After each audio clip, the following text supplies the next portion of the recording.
Je m'appelle Nina Rose Durand, je fais mes études au lycée Brochet dans la filière ASSP. Avec d'autres élèves, je suis éco-responsable du lycée.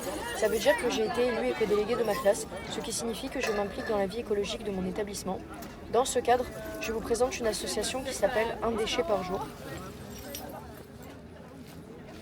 Le dimanche 16 février dernier, on a pu assister à l'occasion de l'événement Loft à Bonne Mère organisé par l'association Un déchet par jour à une journée de ramassage.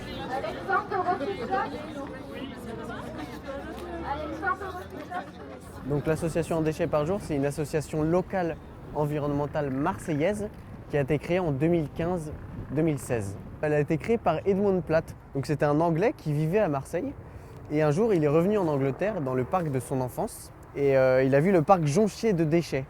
Il y avait des déchets partout. Il a commencé à ramasser les déchets, à prendre une photo et à publier cette photo avec le hashtag Un déchet par jour, One Piece of Rubbish. En fait, il s'était donné le challenge, le défi de ramasser un déchet par jour. Et c'est comme ça qu'est née l'association. Après, on a commencé à faire des grands ramassages à Marseille et aller dans les écoles intervenir. C'est pour ça qu'on va essayer de sensibiliser sur les déchets, sur ne pas jeter les déchets par terre, c'est très important, les mettre dans les poubelles, mais surtout dans les bonnes poubelles de tri. Pour sensibiliser le public, c'est très simple. En fait, on va intervenir du coup dans les classes, dans le collège, qui est en primaire, etc. Donc, on réalise des podcasts en ce moment avec les lycéens sur les déchets et les déchets justement à l'international. Comment est-ce qu'un déchet qui a été produit en France peut se retrouver par exemple au Ghana?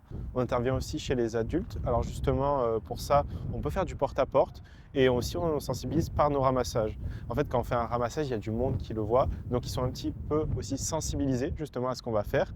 Et justement, souvent ils viennent nous parler, donc c'est l'occasion d'approcher les gens. Enfin, ce qu'on peut aussi faire comme sensibilisation, c'est réaliser des stands.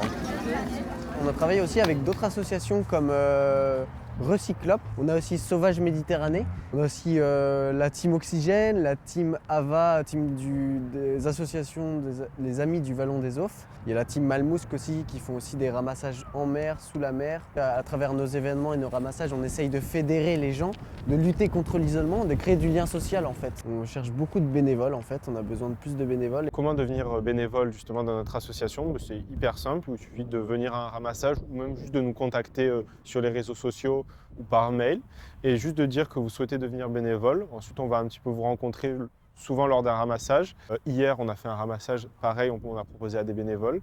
Donc venir lors de nos différents événements nous aider, que ce soit lors des ramassages ou justement à des sensibilisations dans le scolaire, le périscolaire. Pour moi, de mon côté, c'était que je voulais être en cohérence avec ma vision et mes valeurs et de pouvoir donner vraiment de mon temps, de mon aide matérielle, logistique et créative même.